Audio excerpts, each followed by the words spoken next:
Hello and welcome to Daily Salar Digital. You're watching the news print and let's look at the news that made the headlines today.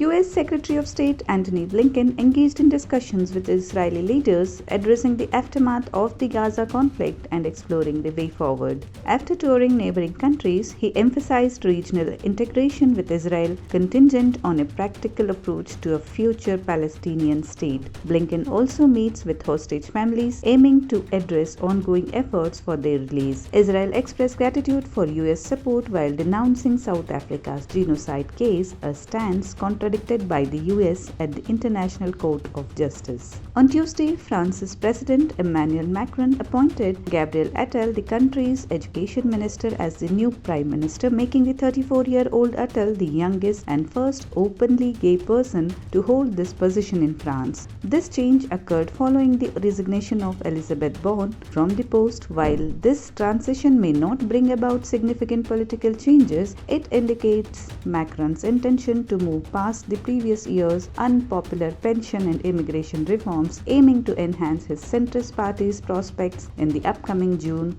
EU ballot. Congress President Mallikarjun Kharge commented on the Maldives' diplomatic tensions, suggesting Prime Minister Modi takes matters personally since 2014. He emphasized on maintaining positive international relations while urging good ties with neighboring nations. In contrast, NCP Chief Sharad Pawar supported PM Modi, condemning derogatory remarks and emphasizing respect for the Prime Minister's post. The controversy stemmed from Maldivian leaders' disrespectful comments on Modi's Lakshadweep's visit, prompting India's strong response and the suspension of 3 deputy ministers in the Maldives. In a recent development, a Delhi court has approved Amit Chakravarti, the Human Resources Department chief at NewsClick, to become an approver in the case filed against the news portal under the Anti-Terror Law (UAPA). The case alleges that NewsClick received funds to propagate pro-China content. Amit Chakravarti, who was arrested in connection with the case, sought the court's permission to turn approver, and Special Judge Hardeep Kaur has granted him a pardon. This decision could pose challenges for Prabir Purkyastha,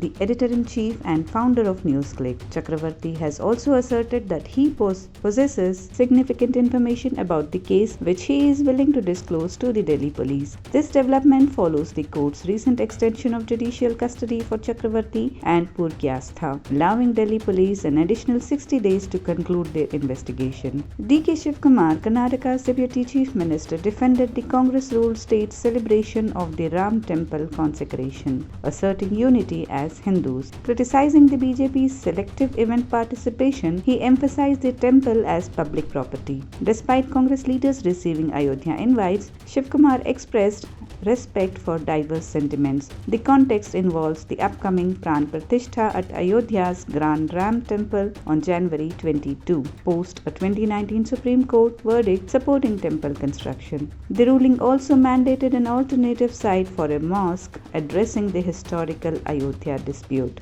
Bengaluru police arrest 3 individuals for attempting to extort a software engineer Charanpal Singh on the Sarjapur Attibele road. The incident, captured on Singh's car dash cam, shows the accused blocking the vehicle, claiming a fake accident and demanding money. Singh, refusing to comply, drove to a nearby police station, exposing the extortion attempt. The video went viral, prompting public concern about safety on poorly lit roads. Zee Entertainment said that it is committed to the merger with Sony Pictures Networks India, actively striving for the successful closure of the transaction, which is set to establish the country's largest media conglomerate valued at $10 billion. The deadline for finalizing the merger with Sony Pictures, now operating as Culver Max Entertainment Private Limited (CMEPL), has been extended for a month until January 21. This extension was requested by Zee Entertainment Enterprises Limited (ZEAL) under the previously signed merger cooperation agreement dating back to years. ZEAL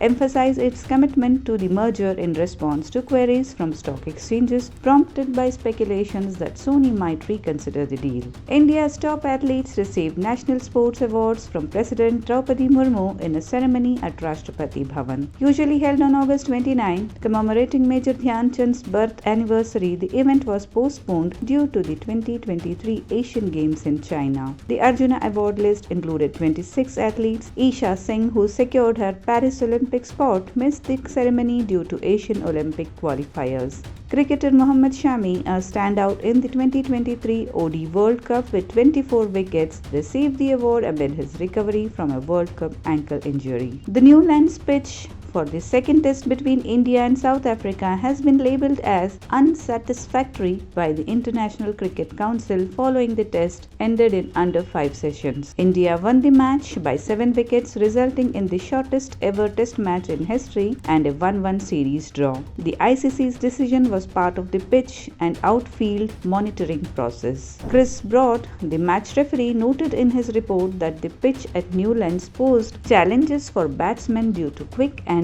unpredictable bounce, leading to difficulties in playing shots. Broad mentioned that numerous batters were struck on the gloves and wickets fell due to the awkward bounce. Consequently, Newlands received 1 demerit point as per the ICC's assessment, and Cricket South Africa has 14-day window to appeal against the sanction. Israeli actor-singer Edan Amedi, known for his role in the Netflix series Fauda, sustained serious injuries while serving as an IDF reservist in Khan Yunis in the Gaza Strip. The news of Amedi's injury was shared by Israeli diplomat Avia Levi on the microblogging site X. Amedi, aged 35, was airlifted to a hospital on Monday where he underwent sedation and treatment. According to his father, Amedi is now out of danger. Serving in the Combat Engineering Corps as a reservist, he was brought to Sheba Medical Center for urgent and extensive surgery following the incident as per media reports. Those were the key updates for today. Stay informed by tuning into Daily Salar Digital,